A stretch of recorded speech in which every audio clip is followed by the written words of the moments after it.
same time, trying to keep some sort of cohesive organization without being centralized, and that it seems like that would be kind of a hard balance to maintain.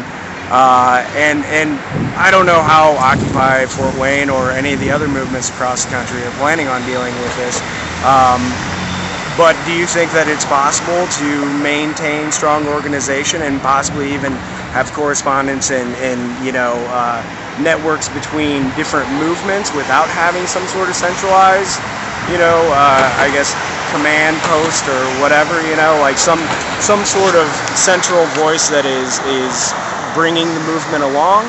Do you think it's possible for people just to, maintain organization without that? Well, I think what we're seeing, it's a lot of wordplay, because they're going to say we're a leaderless movement. We're leaderless, don't have any leaders. Yet, when I look at the local media, they're going to have quotes from different people. Sometimes it's just going to be just a name. But then it's going to say organizer Lee Lemon, organizer Roseanne Miller. And then when I look at the national stuff, where you're going to have, who is it, Daryl Prince?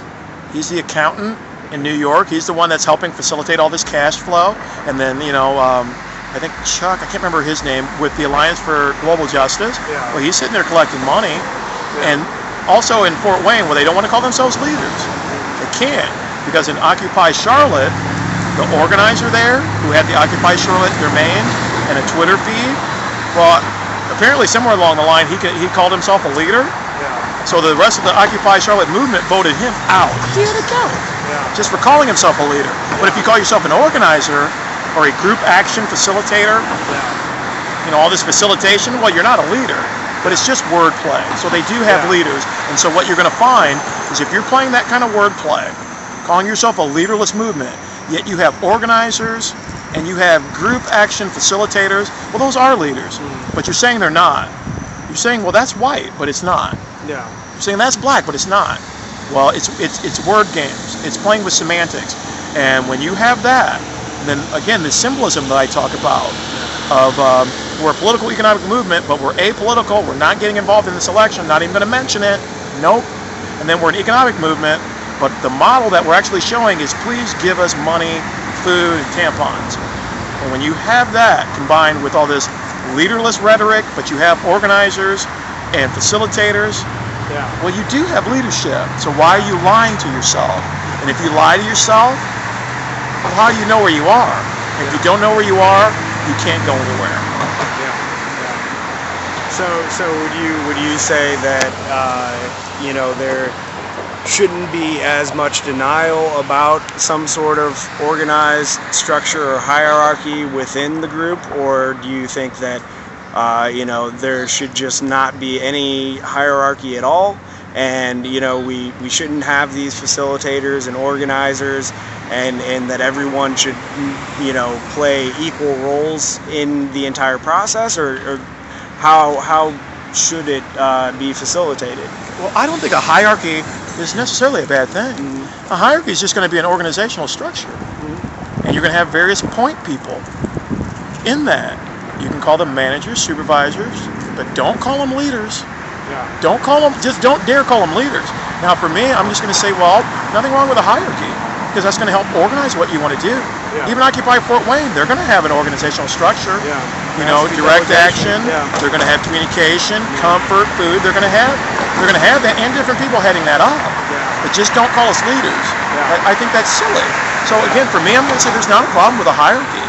Now, what you're going to find at Occupy Fort Wayne, well, their main issues that they have to deal with on a daily basis, most of their issues have to do with their living quarters. I mean, very little being spoken about in terms of action or communication. In fact, when you go to the website, occupyfortwayne.org, they're going to say, for communications, well, we need to create these flyers. Okay, and then you go to direct action. Well, you go to direct action. Well, their goal is we need to move these flyers. So that's the extent that you're getting of communication and action. Other than that, it's all about keep the area clean, keep the food area clean. If you're going to be on the grass, do this. If you're going to be in the concrete, do that. It's all about how they're maintaining their temporary living arrangements. And so that's what it's about for them. And so if people go to them, Occupy Fort Wayne participants, the ones who are more concerned with their living arrangements, because that's the real reality for them. If people go to them looking for political economic guidance, you're not going to like what you get. You're not going to get anything. So it's going to be up to people using Occupy Fort Wayne simply as a symbol, But the people within it, if they want to actually be effective as a movement, they are going to have to create a hierarchy. They're going to have to create real goals, and if they're going to create a sustainable platform, it's not going to consist of just donations, or they're going to have to make alignments with the businesses. Maybe do some benefit concerts where you actually raise money, but they're going to have to engage in some sort of capitalist system. But if they're going to say, hey, capitalism stinks, but you people might need to do a concert where you're charging money. And so I don't think that's a bad thing. I think a lot of people have hang-ups, as far as the whole leader thing, with establishing that hierarchy, because, part of, what the movement seems like it's trying to work towards is a less pronounced hierarchy within our own society, where people have a little bit more equal opportunities. They have equal chance to receive medical care, things like that. So it seems like people might be a little bit apprehensive to say that one person is a leader, or say that this person's voice represents their voice without actually hearing it. But at the same time, I would have to say that there has to be a point where we start trusting each other, that we're here for this movement for the greater good, and that the choices that we're trying to make are, we're thinking about everybody. We're listening to people's voices. We're hearing people's concerns. I think maybe if that sort of tone gets established, that maybe people might be a little bit more willing to go along with, if not a centralized structure, maybe a centralized voice and message behind it. What are your thoughts on that? Well, if it depends on whether the movement wants to actually go somewhere. If you want to go somewhere, well, you will have to have direction. And so, does direction require a leader? I'm not sure, but you need direction, and you're going to have to put some sort of organizational form on that. And when we talk about equality, well, people are going to be doing different things. So is a nurse equal to a writer? Well, that might not be the right terms to speak about it. But we're going to have a place for a nurse. We're going to have a place for a writer. And you can have a place in this structure, kind of doing your thing. And we are going to want some sort of organization. I think what happens when we talk about this notion of leaders, well, we forget what a leader is supposed to do. A leader is a facilitator. A leader is an organizer. What we've forgotten, though, is that a leader is supposed to look out for everybody. And I think that's something that, maybe if the spirit continues, we might once again have some sort of trust in people that are supposed to be leading us. That would be one of my hopes. Well, the issue with leadership, and like when we talk about this government, well, it's accountability that people like. It's the lack of accountability that they don't like. So, if Occupy Fort Wayne, they says, okay, we do have to create this organizational structure. We are going to have different leaders, different sergeants, people that actually are going to be experts in communication. They're going to lead up our communications crew. And we're not going to be afraid to call them leaders. Well, you realize that you've got to hold those people accountable.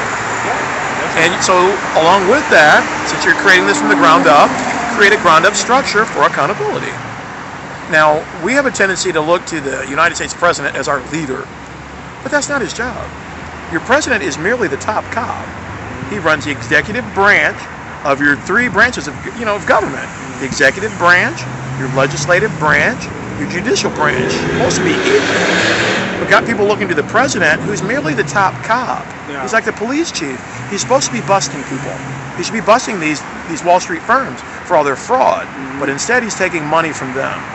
People don't like that, but nonetheless, they still look to that crook who's taking money from the people he should be arresting. They look to him to be our leader, to speak for us. They look to President Barack Obama to write the American Jobs Act, when your Constitution, Article 1, Section 7, will tell you it is your Congress that is supposed to come up with legislation. Your president is not supposed to have an American Jobs Act. So people are mistaken by looking to this central figure The president, who people vote for by the millions, they make the mistake of looking at him as a leader. Well, he's a leader of the executive branch. He's not the leader of the free world. That is a mistake that people have given. So that's why people are going to be so skeptical of leaders. Because when you look at our main example of a leader, well, number one, it's a guy that you shouldn't be looking at as a leader, except as a leader of the executive, a leader of your federal police branch. It's supposed to be busting lawbreakers. But when that's your example of leadership, and it's so corrupt, well, you're not going to trust any leaders. Yeah.